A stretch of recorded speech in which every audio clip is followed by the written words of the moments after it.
J'avais envie, par rapport à un tournant de ma vie, je dirais, j'ai eu 35 ans, c'est maintenant pour moi que je crée quelque chose ou alors je restais salariée toute ma vie. Si j'ai créé une entreprise, c'est avant tout pour pouvoir faire ce que j'aime.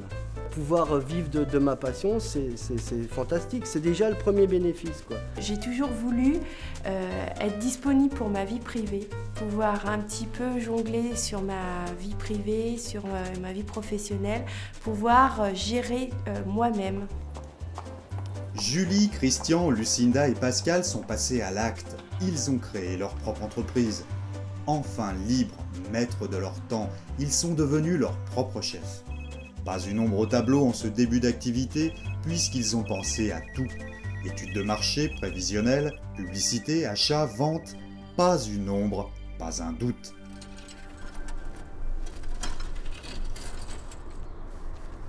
Depuis que je suis chef d'entreprise, je suis passée de l'imaginaire à la réalité. C'est-à-dire le temps que j'ai monté mon projet, je le faisais en dilettante parce que je n'avais pas de clients à la porte. C'est-à-dire que je démarchais quand je voulais, j'allais voir les gens, j'essayais de vendre mon produit, je faisais ma petite étude de marché.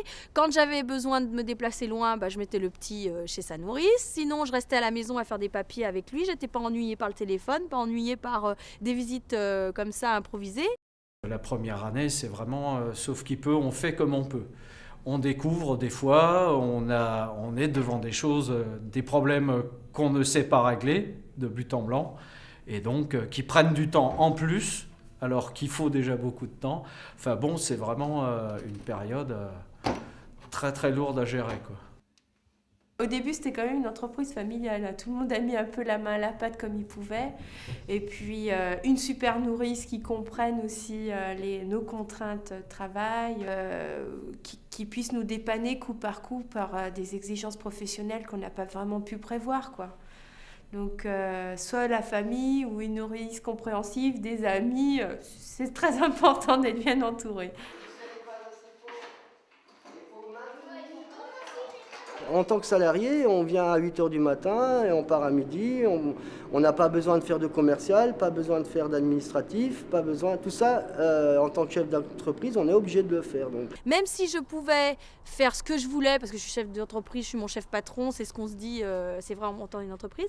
En même temps, j'étais quand même tributaire des visites que je pouvais avoir, des visites par curiosité, de tout ce qui est publicité, du développement. Et c'est vrai que ça demande beaucoup de relations publiques, ça demande de passer du temps avec des gens, de discuter. C'est vrai que là, on tombe en face de quelque chose de, disons, qu'on ne connaissait pas et qu'on va essayer de maîtriser petit à petit.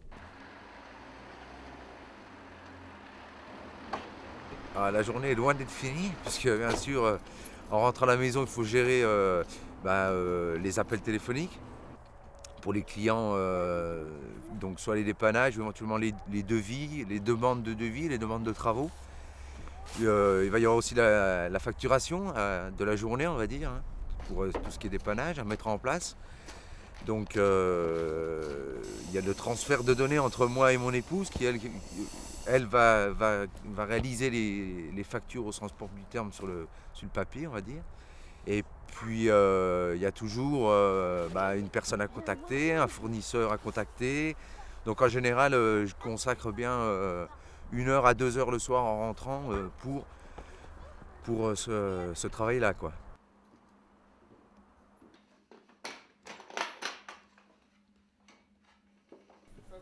La petite surprise, c'est quand même l'emprise que ça a dans la tête, entre guillemets. C'est vrai que ça, on y pense tout le temps, quoi. J'y pense tout le temps. Et encore, j'ai une toute petite entreprise, je travaille tout seul, j'ai pas d'ouvrier, donc tout ce qui est administratif, j'ai fait au plus simple, c'est vraiment très simple. Mais malgré tout, j'y pense souvent. On se dit que peut-être que là, j'ai du boulot pour 2 mois, peut-être que le mois d'après, j'en aurai pas, donc on a envie de ramasser, de toujours dire oui, ou si quelqu'un est pressé, de lui dire bon, je vais me débrouiller à vous faire ça tout de suite. On se dit bon, si j'ai pas fait mon chiffre, on court après le chiffre d'affaires aussi. On se dit si j'ai pas fait mon chiffre, comment je vais faire? Fin de mois, il faut boucler, il faut payer les factures, il faut que je puisse être rentable, il faut rentabiliser l'affaire, il faut que j'ai une qualité de vie, il faut que je puisse me payer à manger, payer mon loyer, payer tout ça. Donc tout ça est mélangé. Ça, c'est une des choses les plus dures moi, je trouve personnellement une des plus dures à appréhender, quoi. C'est savoir à quel moment, je dirais en gros, à quel moment on a gagné sa journée, son mois, sa semaine, quoi. Davantage de travail avec plus de responsabilités, ça donne moins de disponibilité. Tout naturellement, la vie professionnelle prend une place plus importante. Dans ces conditions, quel temps reste-t-il pour la vie de famille? Quel temps reste-t-il pour les amis? Il y a des fois, il y en a marre quand même que ce soit toujours oui, mais j'ai pas le temps, je vais travailler, j'ai pas le temps de jouer. La place qui reste pour la vie de famille, elle est quand même relativement restreinte. Je dirais par rapport à avant la création de l'entreprise. Par jour, il reste peu de temps en fait, on va dire. C'est vrai que une journée ça passe vite, très très vite. Donc on essaie de garder quand même un petit moment pour la famille le soir, mais c'est vrai que ça reste quand même relativement difficile à gérer, quoi. Il n'y a pas de sorcier, plus on passe de temps au boulot, plus on va rentrer de liquidité. Et on a l'impression qu'à chaque fois qu'on va se libérer pour faire autre chose, c'est au détriment de son pouvoir d'achat. Mais maintenant, le contraire, quand je passe un samedi complet à l'atelier, je culpabilise, parce que je me dis mince, je n'ai pas passé une minute avec mes enfants. Si je veux, ça m'arrive, je ne vais pas travailler pendant une semaine, quoi. Comme pour m'occuper des petits bouts de chou pendant les vacances ou n'importe quoi. Le mercredi, régulièrement, je ne travaille pas l'après-midi, même presque systématiquement. Maintenant, c'est du temps qui est compensé à d'autres moments, quoi. Juillet, août, elle va être en vacances quand elle ira à l'école. Nous, ça va être très difficile de partir en vacances, mais on a un ami potier qui a réussi à se dégager 15 jours de vacances pendant les vacances scolaires de ses enfants. Il n'y a pas de raison qu'on n'y arrive pas. Voilà. Donc on travaille un peu dans ce sens-là. Voilà. Et c'est vrai que là, je m'aperçois que j'ai plus le temps pour tout. Mon entourage a pris conscience que de tenir un magasin, c'est pas facile, c'est très dur parce qu'il faut gérer son temps pour arriver à passer les voir, à manger avec eux. C'est toutes des choses que je n'ai pas pu faire au début. C'est bien simple, je ne les voyais plus, je n'avais plus le temps pour ça. Ils s'adaptent à mes horaires parce qu'ils ne peuvent pas faire autrement, malheureusement. Mais bon, ils savent que c'est quand même pas facile de gérer une entreprise. Il y a des choses qui se font le week-end, par exemple, des fêtes, des choses comme ça. Et des fois, on aimerait bien y aller. Malheureusement, on n'est pas disponible. Bon, ça fait partie un petit peu des aléas de notre travail. Les amis, le week-end, maintenant, j'ai plus le temps d'aller les voir, quoi. C'est vrai qu'ils me disent « Ah, viens nous voir le week-end, etc. » J'avais pas prévu que le week-end, je serais prise comme ça. Parce que si j'ai pas de visite le week-end, je reste à la maison, c'est de la présence. Bon, et si le week-end, j'ai envie de monter à cheval, je me dis « Il faut que je le fasse maintenant parce que si je vais chez les amis, je vais encore perdre ce moment. » Finalement, on se rend compte que passer du temps avec les amis, on se dit c'est pas du temps à soi quand on devient chef d'entreprise. Jean-Claude est photographe. Il partage son temps professionnel entre son commerce et ses prestations de service. Il accorde lui aussi la priorité au travail, mais ne souhaitait pas, en créant son entreprise, renoncer à ses loisirs favoris. Concilier vie professionnelle et vie personnelle, c'est pour lui profiter pleinement de sa situation de chef d'entreprise. L'avantage de mon travail actuellement, c'est que je m'organise moi-même quand je veux. C'est-à-dire que je n'ai compte à rendre à personne puisque je suis mon propre patron.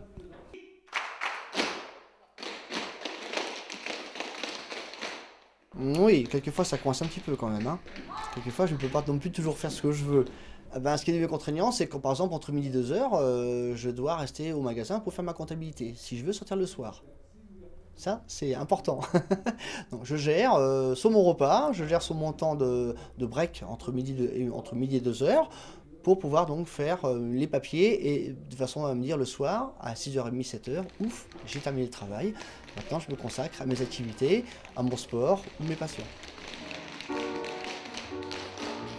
Pour Catherine, restauratrice, c'est une autre affaire. La porte de son établissement est ouverte tard le soir, 6 jours sur 7. Il n'y a pas de doute pour elle. Les premières années, il faut accepter de faire des sacrifices.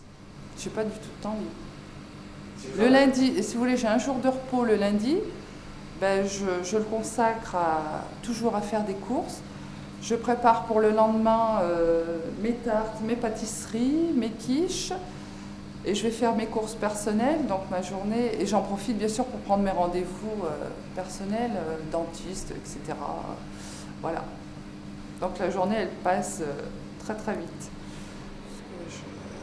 Mais bon, c'est vrai que les sorties au restaurant, aller boire un verre, ou ça, c'est pratiquement terminé, quoi. C'est vrai que ça manque beaucoup, parce que bon, on a besoin de se retrouver un petit peu, de décompresser. Alors que là, la plupart du temps, je sors du magasin, je rentre chez moi, doucher, coucher, quoi. Voilà un petit peu le programme, 6 jours sur 7. Il y a beaucoup de contraintes, c'est vrai, mais il y a aussi beaucoup d'avantages dans le sens, cette liberté-là, je pense, comme on dit, elle n'a pas vraiment de prix et ça donne un sens aux efforts qu'on fait au niveau du temps notamment.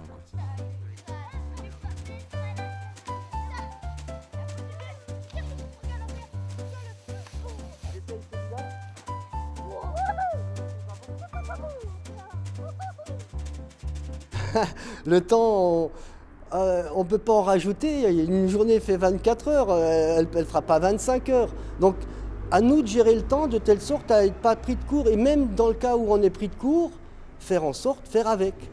Il faut être efficace dans les tâches, dans la façon de faire les tâches. Optimiser sa façon de travailler. C'est ce qu'on essaye de faire au niveau de la poterie déjà.